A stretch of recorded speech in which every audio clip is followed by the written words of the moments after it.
మీ ప్రాథమిక కళ్ళు గీత పారిశ్రామిక సహకార సంఘం లిమిటెడ్ ఎన్నికలు చాలా వాడివేడిగా జరిగే అవకాశాలు కనబడుతున్నాయి.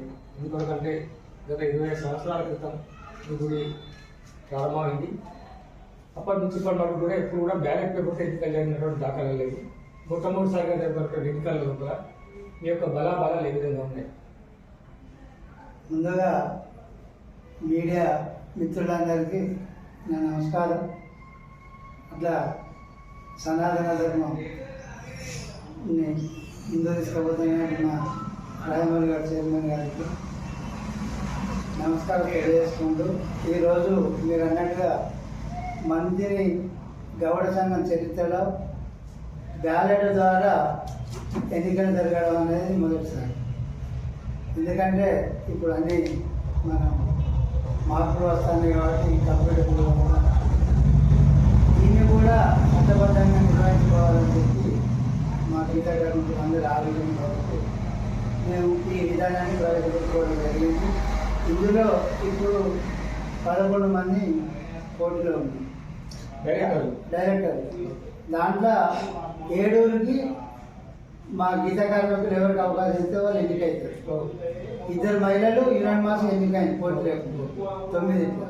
ఈ 7 ఎన్నికైన తర్వాత సోమవారం నాడు సాయంత్రం ఎన్నికవుతారు. మంగళవారం రోజు 10 గంటలకు వీళ్ళందరికీ సమావేశం చేసి ఆ సమావేశం లోపల మెజార్టీ సభ్యులు ఎవరైతే ఉన్నారో వాళ్ళ ఆమోదంతో అధ్యక్ష, ఉపాధ్యక్ష, ప్రధాన కార్యదర్శి ఈ 3 పదవులు మాత్రమే దాంట్లో ఉంటాయి.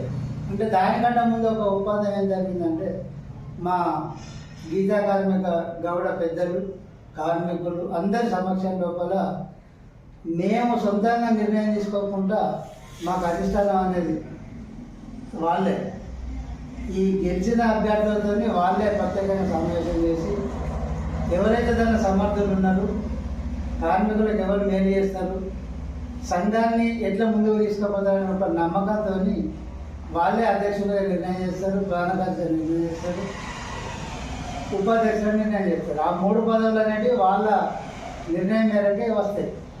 ఎన్ని ఓట్లు ఇప్పుడు దగ్గర? మా దగ్గర ఈ ఓటర్ లిస్ట్ ప్రకారం 151 ఉంది. దానిలో సూర్యాపల్లి 10 ఉంది. మా గంగాపూర్లో 47 ఉంది, 57. మంత్రిలో 95 ఉంది. ఇవన్నీ మొత్తం టోటల్గా 151. దాంట్లో ఇవాళ మా అంచనాల ప్రకారం దాదాపు ఒక 130 మంది సభ్యులు తప్పకుండా పాల్గొంటారు. 90%. అది 8వ తారీఖు నాడు సోమవారం రోజు ఉదయం 9 గంటల నుంచి 2 గంటల వరకు. ఒకవేళ అదృష్టం భరించి గిట్ట మీరు ప్రధానమైనటువంటి పదవిలోకి వస్తే గిట్ట మీరు ఏ కార్యక్రమాల మీద మీరు ఎక్కువ ఫోకస్ పెడతారు? మీరు అనుకున్నట్టుగా ఒకవేళ మా గీతా కార్మికులు మా అధిష్టానం ఒకవేళ నాకు అధ్యక్ష పదవికి ఇస్తే నేను గతంలో చేసినటువంటి సేవా కార్యక్రమాలు ఉన్నాయి, అందరి సహకారం.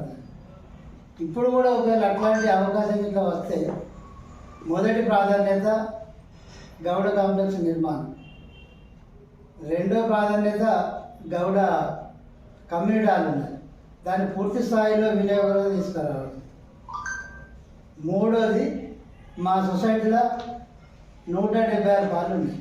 176 పాలకి ఇప్పుడు ఐడెంటి కార్డు 151 ఉంది. అంటే వాళ్ళ స్థానంలో కొంతమంది చనిపోయారు, కొంతమంది వివిధ కారణాల చేత బెడ్ సిక్ అయి ఉన్నారు. దాంట్లో కొన్ని మార్పులు తీసుకురావాలి. వాళ్ళందరికీ కూడా ఐడెంటి కార్డు ఇప్పించాలి. ఎప్పటికప్పుడు ఇది పెండింగ్ ఉంటుంది కాబట్టి అది ఆ గుర్తింపు కార్డు అనేది తప్పకుండా ఇప్పుడున్న సొసైటీ మెంబర్లకు, పాత మెంబర్లకే ఎవరికైతే లేవో మిగతా ఈ 151 మిగతా వాళ్ళందరూ కూడా గుర్తింపు కార్డు ఇవ్వడం జరుగుతుంది. మీ టెంపుల్ అభివృద్ధి కాకుండా మీ ముఖ్యంగా కులవృత్తి మీద ఆధారపడేటువంటి వాళ్ళు చాలా తక్కువ అయినది మీ దాంట్లో.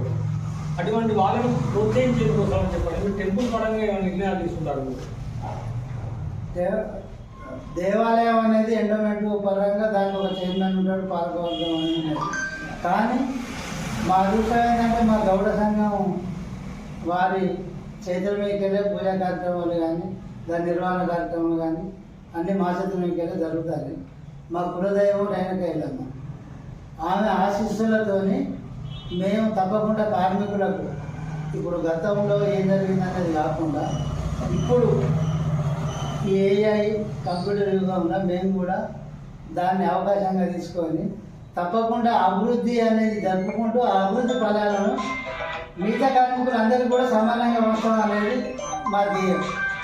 దానికి మీలాంటి వాళ్ళ సహకారం కూడా తీసుకుంటాం. ఆ పత్రికలో ఎప్పుడు ఉంటుంది అంటే ముఖ్యంగా ఒకటి ప్రశ్నలు కావాలనుకుంటున్నాను.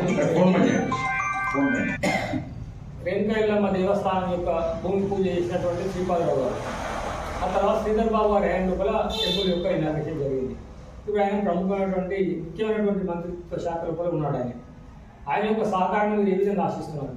మేము 100% మాకు పూర్తి నమ్మకం శ్రీధర్ బాబు గారి మీద ఉన్నాయి. ఎందుకంటే మొదటిగా మీరు చెప్పినట్టుగా శ్రీపాదరావు ఏదైతుందో వారి యొక్క ఆలోచన మేరకే అప్పుడు మొదటి ఫౌండేషన్ ఎండోమెంట్ నుంచి మాకు డబ్బులు ఇప్పించడం, దాని తర్వాత మా దాంట్లో ముఖ్యంగా మా రాజమౌళి గారి పాత్ర చాలా ఉన్నది. అప్పుడు ఆ సారి ఇట్లా అది శాంక్షన్ చేయకుండా ఇవాళ మాకు అక్కడ అవకాశం లేకుంటుండే. శ్రీపాదరావు గారి యొక్క ఆశీస్సులతోనే అది అక్కడ ఫౌండేషన్ జరిగేది. దాని తర్వాత మళ్ళీ మా అదృష్టం ఏంటంటే శ్రీధర్ బాబు గారితోనే విగ్రహ ప్రతిష్టాపన అయింది. ఇప్పుడు రాజమౌళి గౌడ్ గారు అంటే నేను ఒకటి చెప్తున్నాను. ఒక మీ అంటే మీ యొక్క కులస్తులు కనుక మీ దానికి ఎట్టి పరిస్థితులు ఆయన ఎట్టి ఎల్ల వెళ్ళి సహాయ సహకారం అందిస్తారు దాని కారణం.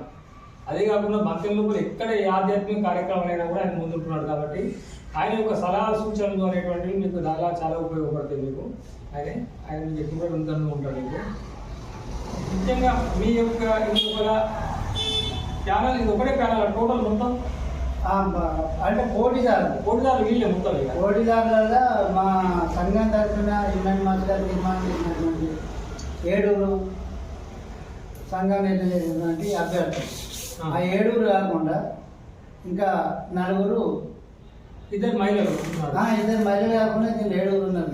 ఆయన 7 యూనియన్ వస్తున్నారు. మీరు కూడా ఆలోచన విధానాలు మంచిగా ఉన్నాయి. మీరు సక్సెస్ఫుల్ కావాలని చెప్పని సేవలు ముఖ్యంగా రాజమౌళి గౌడ్ గారి యొక్క సలహా సూచనలతో మీరు ముందుకు పోవాలని చెప్పి నేను కోరుకుంటున్నాను. Thank you sir.